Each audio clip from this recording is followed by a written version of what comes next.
Hello बच्चों, हम शुरू करते हैं अपनी नई वीडियो को। नया टॉपिक हमारा जो है वो female reproductive system of angiosperm से रिलेटेड है। तो उसका जो पहला पार्ट है वो है द पिस्टिल, मेगास्पोरेंजियम, ओव्यूल और एम्ब्रियोसेक।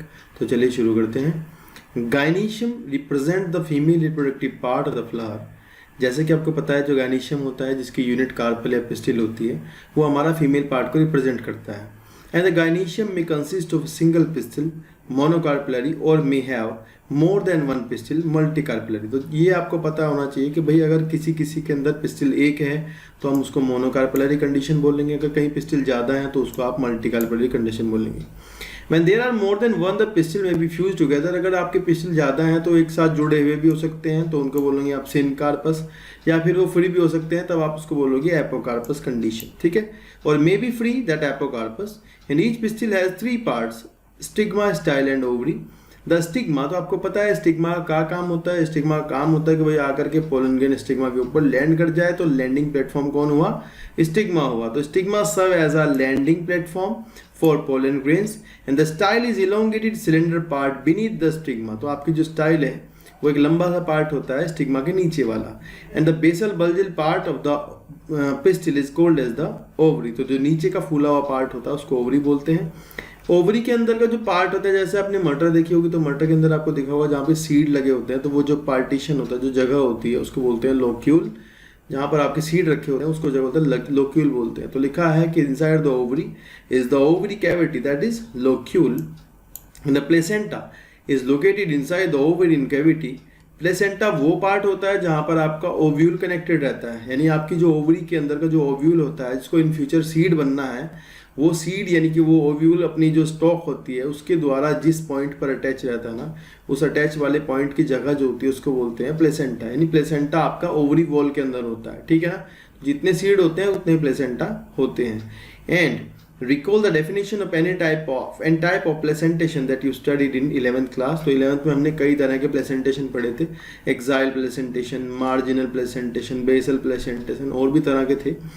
ठीक है। नेक्स्ट है arising from the placenta the megasporangia, यानी ओव्यूल। तो जो ओव्यूल है आपका वो प्लेसेंटा से ही निकला होता है। And the number of ovule in an ovary में बी वीट। तो यहाँ से क्वेश्चन आपसे बन जाता है कि भाई वन यानी सिंगल ओव्यूल किस में मिलता है एक ओवरी में, तो आपको एग्जांपल लगाने होंगे वीट, पैडी एंड मैंगो। और अगर ज़्यादा पूछे तो आपने देखा होगा पपाया में बहुत सारे सीड होते हैं, वाटरमेलन और ऑर्किड्स। तो यहाँ से आपको ये ध्यान रखने होंगे, एग्जाम्पल ही आपसे क्वेश्चन पूछे जाएंगे। नेक्स्ट है द मेगास्पोरेंजियम, यानी ओव्यूल की बात कर रहे हैं। Let us familiarize ourselves with the structure of typical angiosperm ovule.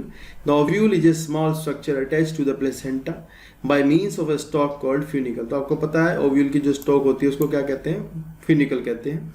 और फ्यूनिकल आपकी ओव्यूल की बॉडी से जिस पॉइंट पर जाकर अटैच होती है, उस कनेक्शन, उस junction between the ovule body and the stock क्या बोलते हैं? हाइलम बोलते हैं। तो लिखा है कि the body of the ovule fuse with funicle in the reason called hilum. तो एक क्वेश्चन यहाँ से पूछ लेते हैं। दस hilum represent the junction between ovule and the funicle.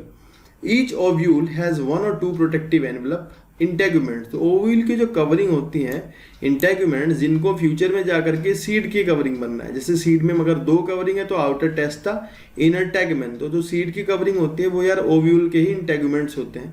और आपको ये कहा जाए कि इंटेगुमेंटेड मेगास्पोरेंजियम क्या है, तो आप बताएंगे ओव्यूल होता है। इंटेगुमेंटेड मेगास्पोरेंजियम यानी ovule. And integuments encircle the nucellus except at the tip where a small opening called the micropyle is organized। तो जो टिप होती है ओव्यूल की, माइक्रोपाइल जो होता है, वहाँ पर आपका इंटेगुमेंट्स नहीं मिलते हैं। ठीक है। वहाँ से वो ऑक्सीजन वगैरह लेता रहता है ओव्यूल आपका। बाद में सीड बनता है तो गैसियस ट्रांसफर के काम भी आता है माइक्रोपाइल। वो ऐसा कैसा रहता है, उसमें कोई चेंज माइक्रोपाइल में नहीं होता है। तो अभी के लिए आप समझे कि माइक्रोपाइल जहाँ है वहाँ इंटेगुमेंट की लेयर नहीं होती है। ऑपोजिट द माइक्रोपाइलर एंड, तो आपका उल्टा एंड होता है माइक्रोपाइल का, एकदम विपरीत जो होता है दूसरी साइड में, उसको बोलते हैं chalaza. Opposite the micropylar end is the chalaza representing the basal part of the ovule. तो this is the most important line, है ना, कि भाई basal part of the ovule क्या होता है। तो आपको ध्यान रखना है भाई कि basal part of the ovule जो होता है ना, उसको बोलते हैं चिलेजा। ध्यान से, बहुत इंपॉर्टेंट है, याद रखना। नेक्स्ट है enclose with in the integument is a mass of cells called the nucellus. तो आपको पता है जो उसका फर्टाइल पार्ट होता है ओव्यूल का, जिसके अंदर से आपकी जो सेल बननी है वो भी कौन सी, जो मेगास्पोर मदर सेल है, और वो megaspore mother cell in future में मेगास्पोर बनाने वाली है, वो फर्टाइल पार्ट जो है ओव्यूल का उसको कहते हैं न्यूसेलस। ठीक है, जो कि डिप्लॉयड होता है। आप ध्यान रखिएगा जो आपकी न्यूसेलस होती है वो कैसी होती है, 2n होती है, क्योंकि अभी आपका जो प्लांट है पूरा का पूरा वो स्पोरोफाइट है, तो स्पोरोफाइट में डिप्लॉयड ही होगा। Cells of the nucellus have abundant reserve food material, ये ध्यान रखना है, इनमें फूड बहुत ज़्यादा होता है। And located in the nucellus is the embryo sac और फीमेल गैमेटोफाइट। आगे हम इसका डेवलपमेंट पढ़ेंगे।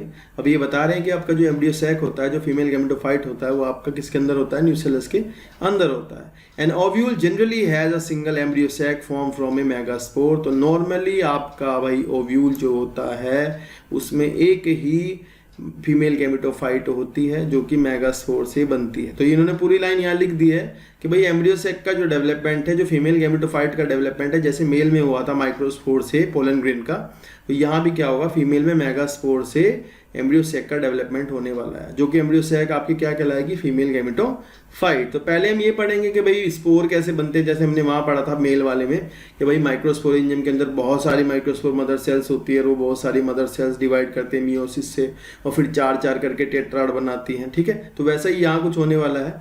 देखिए, megasporogenesis, the process of formation of megaspore from the megaspore mother cell is called as the megasporogenesis. तो आपको बस इतना पॉइंट ध्यान रखना है, फॉर्मेशन ऑफ मेगास्पोर।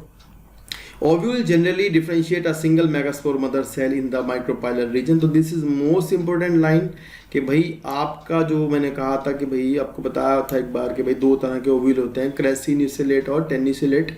तो ये उसकी बात हो रही है जिसमें कि आपका कम डेवलपमेंट होता है न्यूसेलस का। तो उनमें क्या होता है, सिंगल मदर सेल जो होती है डायरेक्टली माइक्रोपाइल की ओर से बन जाती है। लेकिन कुछ जगह वो आर्चिस्पोरियम वाला भी है, मतलब कुछ में ऐसा होता है जहाँ अच्छे से डेवलप्ड होती है न्यूसेलस कि भाई वहाँ आर्चिस्पोरियल सेल होती है, वो आर्चिस्पोरियल सेल डिवाइड करके 2 सेल बनाती है ना, एक बनाती है जो पैराइटल सेल होती है, एक स्पोरोजिनस सेल होती है। यहाँ पर क्या होता है, टेनिसेलेट टाइप के जो ओव्यूल होते हैं उनमें डायरेक्टली मेगास्पोर मदर सेल बन जाती है, माइक्रोपाइल की तरफ की कोई एक सेल जो बड़ी जाती है और ज़्यादा साइटोप्लाज्म लेकर के, और उसको कहते हैं हम मेगास्पोर मदर सेल। बस पॉइंट टू बी नोटेड है कि भाई माइक्रोपाइलर रीजन, भूलना मत, चैलेजल रीजन नहीं लगाना है, ये माइक्रोपाइल की तरफ से ही होती है, इंपॉर्टेंट बात है। नेक्स्ट है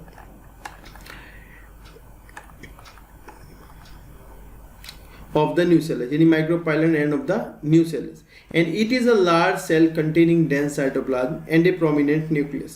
The MMC, ये ध्यान रखना, dense cytoplasm कई बार मेडिकल में पूछ लेते हैं, ऐसे ऑप्शन बना देंगे, dense cytoplasm and a prominent nucleus का। And the MMC यानी megaspore mother cell undergoes meiotic division। तो तुम्हें पता है कि भाई the cell is diploid and divided by the meiosis to form megaspores।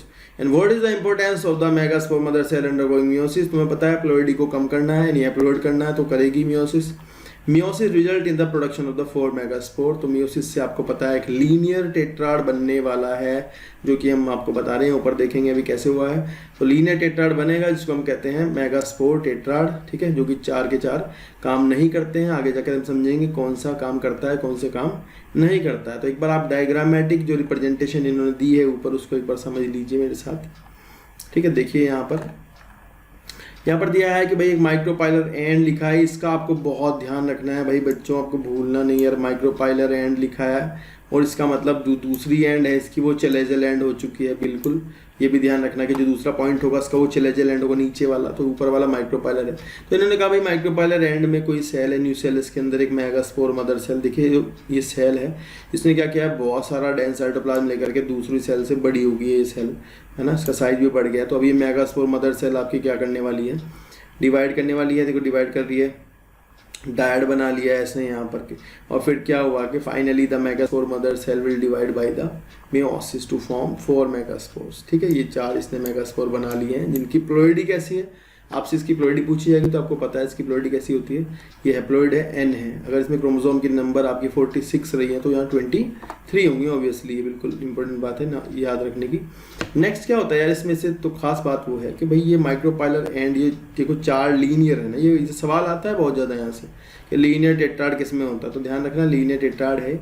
और आपको ध्यान रखना है कि यार इसमें से ना 4 में से ना 3 जो है वो आपके डीजनरेट होने वाले हैं, उनका कोई काम नहीं है। उसमें फंक्शनल जो बचेगा वो एक ही फंक्शन बचने वाला है, जो फंक्शनल वाला बचेगा वो चलेजा की साइड होगा। यानी कि ये जो आपका नीचे वाला है जिसको मैंने कलर कर दिया है दिस वन, ये चार में से ये जो बिल्कुल डाउन साइड वाला चलेजा की तरफ वाला जो आपका है यही रहेगा एक्टिव यानी फंक्शनल। और जो आपके तीन ये बेचारे दिख रहे हैं ना इधर वाले, इनका क्या होने वाला है, डीजनरेशन होने वाला है। फर्दर हम देखेंगे कैसे फंक्शनल मेगास्पोर से आपकी फीमेल गेमेटोफाइट बनती है, किस तरह से डेवलपमेंट होता है। तो चलिए एक बार देख लेते हैं, डायग्रामेटिक भी देख लेते हैं और आगे थ्योरी पढ़ लेंगे।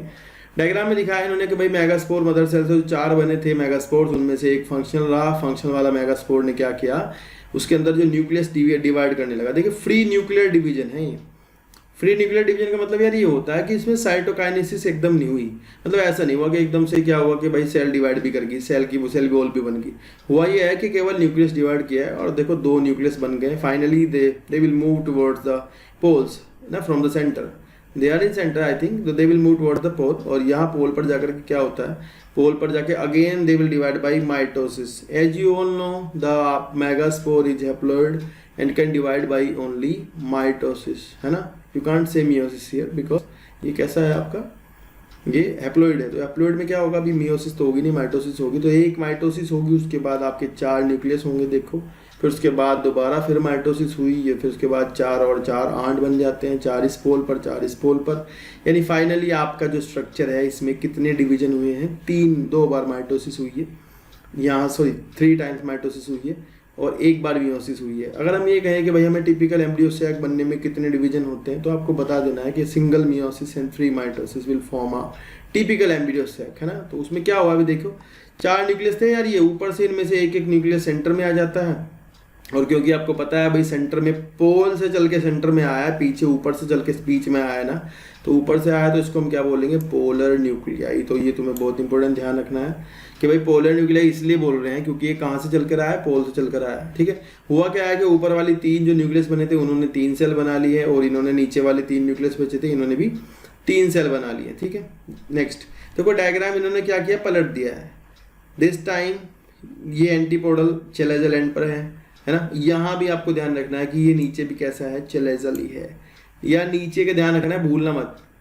Antipodal cells are towards the chalaza base, है ना। पीछे मैंने बताया था चेलेजा क्या है, बेस है। तो एंटीपोडल सेल कहाँ है, चेलेजा की तरफ है। ऊपर की तरफ क्या है, माइक्रोपाइल टिप है, उसकी तरफ कौन है, एग है, सिनर्जिड्स है। यानी जो ऊपर के 3 न्यूक्लियस बचे होंगे उन्होंने क्या किया, 3 सेल बनाई, 2 सिनर्जिड और 1 एग, और इन दोनों को मिलाकर बोलते हैं एग एपरेटस। क्या बोलते हैं, egg apparatus। तो you can say egg apparatus is towards the micropylar end and the antipodals are towards the chalaza। तो अब डायग्राम में यहाँ नोट करने की पॉइंट है कि भाई चलाजा लिखो, इन्होंने इधर लिख दिया ना, तो आपको पूछेंगे कि चलाजा लैंड की तरफ कौन होती है, तो आप बताएंगे एंटीपोडल्स होते हैं, जिनका काम तो कुछ है नहीं। देखिए इनका कोई काम नहीं है, इन फ्यूचर पता नहीं कुछ पता चले, तो अब तक तो कोई काम नहीं है।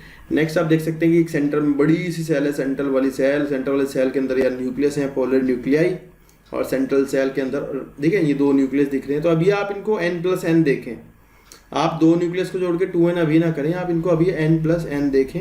और ये पूरा जो स्ट्रक्चर है जो आप देख रहे हैं पूरा हैप्लॉइड स्ट्रक्चर है, डिप्लॉइड स्ट्रक्चर नहीं है ना, ये भी ध्यान रखना। नीचे की तरफ में आपको दिख रहे हैं कि आपको कुछ यहाँ पर उभार से ऐसे दिख रहे होंगे, कुछ ऐसा कुछ निकला हुआ टाइप का, जो क्या है, फिलीफॉर्म एपरेटस है। ये सवाल आता है कि भाई फिलीफॉर्म एपरेटस किसका एक्सटेंशन है, तो आप बता देंगे कि भाई फिलीफॉर्म एक्सटेंशन जो है वो किसका है, सिनर्जिड का होता है। फिलीफॉर्म एपरेटस किसका एक्सटेंशन होता है, सिनर्जिड का एक्सटेंशन होता है, बिल्कुल अच्छे से बता देंगे। और ये हमारी जो पूरी स्ट्रक्चर है यार, ये 7 सेल हो चुके हैं। देखिए 1 2 3 और इधर भी 3 और 3 3 6, और जो बीच वाली बड़ी सेल है वो क्या है, 7 हो चुके हैं। तो 7 सेल्ड 8 न्यूक्लियेट स्ट्रक्चर आपकी है, जिसको अपन कहते हैं एम्ब्रियो सैक यानी फीमेल गैमेटोफाइट। तो चलिए एक बार थ्योरी पे जाते हैं। थ्योरी में हेडिंग है हमारा female gametophyte. In A majority of flowering plant one of the megaspore is functional while the other 3 degenerates. ठीक है, तो यहाँ से ये पॉइंट याद रखना आपके भाई, एक जो होता है फंक्शन होता है और 3 डीजेनरेट हो जाते हैं। Only the functional megaspore develop in the female gametophyte. तो एक ही क्या बनाएगा, फीमेल गैमेटोफाइट बनाने वाला है। And this method of embryo sac formation from a single megaspore is called as the monosporic development of embryo sac. तो ये आपको ध्यान रखना है, आपसे बोर्ड में यही पूछा जाएगा बार बार कि यार मोनोस्पोरिक डेवलपमेंट कैसा होता है, तो आप बताएंगे कि भाई जब आपका सिंगल स्पोर आपका पूरा गैमेटोफाइट बना है तो आप बोलेंगे मोनोस्पोरिक। और अगर यार ये 2 स्पोर भाग लेते तो बाइस्पोरिक और चारों लेते तो टेट्रास्पोरिक। तो टेट्रास्पोरिक आपको पता होगा कि फर्टिल एरिया में देखने को मिलता है। और अगर आप प्याज में, अनियन में, अलियम में देखना चाहते हैं तो आपको मिलेगा बाइस्पोरिक डेवलपमेंट। और इनिथ्योरा में आपको देखने को मिलेगा मोनोस्पोरिक डेवलपमेंट। थोड़ा वहाँ चीज़ें अलग रहती हैं, वो अलग बात है, इससे बाहर हो जाएगा एनसीईआरटी से। तो अभी हम इसी को डिस्कस कर रहे हैं। नेक्स्ट है What will be the ploidy of the cells of the nucellus? The nucellus की सेल की प्लोइडी क्या होती है? MMC the functional megaspore and the female gametophyte। तो सबकी प्लोइडी आपको पता ही है। फीमेल गैमेटोफाइट की N है, हैप्लॉइड है। मेगास्पोर की N है और जो न्यूसेलस है उसकी 2N है और MMC की भी 2N है। यानी डिप्लॉइड था सारा, ये तो स्पोरोफिटिक था। और ये नीचे का जो सामान है मेगास्पोर और फीमेल गैमेटोफाइट दोनों कैसे हैं? हैप्लॉइड है, क्योंकि ये मियोसिस के बाद वाली बात है। ठीक है, नेक्स्ट है let us study formation of the embryo sac in a little more detail. The nucleus of the functional megaspore divides mitotically to form 2 nuclei which move to the opposite pole। तो ध्यान रखना यार, ये centre से पोल पर जाएंगे, मतलब ये गलत ना हो जाए आपका। सेंटर से पोल पर जाते हैं पहले, फिर वहां जाकर दोबारा से माइटोसिस करते हैं। The forming the 2 nucleate embryo sac and 2 more sequential mitotic division। तो टोटल 3 हो जाते हैं। 2 यहाँ पर बता रहे हैं और पीछे कितने में, 1 यहाँ पर हुआ है ना। यहाँ पर लिखा है कि divide mitotically. Nuclear division result in the formation of the 4 nucleate and later the 8 nucleate stage of the embryo sac. And it is of interest to note that these mitotic division are strictly free nuclear. तो हमने जैसा बताया यार कि free nuclear यानी कि एकदम से ऐसा नहीं होता कि भाई एकदम से 2 न्यूक्लियस बने और फिर दीवार बीच में आ जाती है। नहीं, ऐसा नहीं होगा ये कि भाई पहले आपके न्यूक्लियस डिवाइड करते रहेंगे, फाइनली बाद में जाकर वो साइटोकाइनेसिस कर लेंगे। नेक्स्ट है that is the nuclear division are not followed by immediately by cell wall formation. तो ध्यान रखना, साइटोकाइनेसिस इसी का नाम है। And after the 8 nucleate stage cell wall are laid down, cell wall आ जाती हैं, leading to the organisation of the typical female gametophyte और embryo sac. Observe the distribution of cell inside the embryo sac. 6 of the 8 nuclei are surrounded by the cell walls. 6 आप देख सकते हैं किनारे पर है। And organise into cells and the remaining 2 nuclei, the central one, the polar one, called polar nuclei, are situated below the egg apparatus in the large central cell। तो अगर आप डायग्राम देखेंगे, देखो यहाँ लिखा है below the egg apparatus। तो यहाँ देखे डायग्राम, यहाँ आपको लगेगा these are above the egg apparatus, but you can see here these are below। As you all know, the chalaza is the base, है ना। As I told you before, the chalaza is the base। Then you can see कि भाई चलेजा आपका इधर है ना, तो आपका जो पोलर न्यूक्लियर हुआ वो किसके नीचे हुआ है? इनके नीचे हुआ, एग एपरेटस के नीचे हुआ। तो यहाँ इन्होंने डायग्राम पलट दिया है, बस ध्यान रखना यार कि polar nuclei are below the egg apparatus, है ना, इसको ऊपर ना कर देना। ठीक है, चलिए वहीं चलते हैं। तो यहाँ लिखा है कि भाई polar nuclei are situated below the egg apparatus. This is the most important line. Next है and there is a characteristic distribution of the cell within the embryo sac. 3 cells are group together at the micropylar end. तो तुम्हें ध्यान रखना है यार, micropylar and पर जो cell होती हैं उनको बोलते हैं एग एपरेटस। तुम्हें पता है क्योंकि यार इधर ही माइक्रोस्पोर से पोलर ग्रेन से मेल गैमेट को आना है। तो जितना जल्दी अगर वो पोलर वहीं रहेंगे, मतलब माइक्रोपाइल से ही आपका घुसने वाली है जो ट्यूब बनेगी, तो जितना जल्दी वो पास ही रहेंगे तो उतना फायदे की बात रहेगी। तो ऐसे करके आप दिमाग में फिट कर लेना कि भाई आपके एग एपरेटस जो होता है यार वो उसकी तरफ होता है, माइक्रोपाइल की तरफ। The egg apparatus in turn consist of 2 synergid and 1 egg cell। ठीक है, आपको पता है। And the synergids have special cellular thickenings. Synergid के पास एक थिकनिंग होती है, एक्सटेंशन होता है जो माइक्रोपाइलर टिप पे होता है, उसका नाम होता है फिलीफॉर्म एपरेटस। तो भैया बहुत इंपॉर्टेंट क्वेश्चन है, यहाँ से बहुत बार पूछा जाता है कि भाई फिलीफॉर्म एपरेटस का काम क्या होता है। तो which play an important role in the guiding the pollen tube. तो लगा लीजिए ना, इस पर मार्क लिखा है कि भैया ये क्या करता है, पोलन ट्यूब को गाइड करता है। लिखा है which play an important role to guiding the pollen tube into the synergy. तो जब आपकी पोलन ट्यूब आएगी उसको गाइड करने का काम है कि भाई यहाँ रास्ता है, यहाँ से आओ, तो उसका काम है किसका, filiform apparatus. And that are the cellular thickening of synergids at the micropylar and.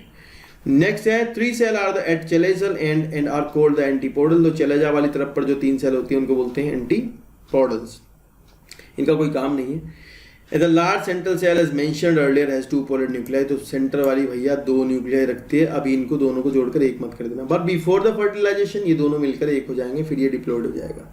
And thus a typical embryo sac at maturity the 8 nucleate and 7 cell. तो ये पूछा जाता है, कई क्वेश्चन आते हैं 8 न्यूक्लिएट 7 सेल का डेवलपमेंट बताइए, मोनोस्पोरिक बताइए, और ये इस तरह नाम ले लेकर इसका सवाल पूछते हैं, ठीक है।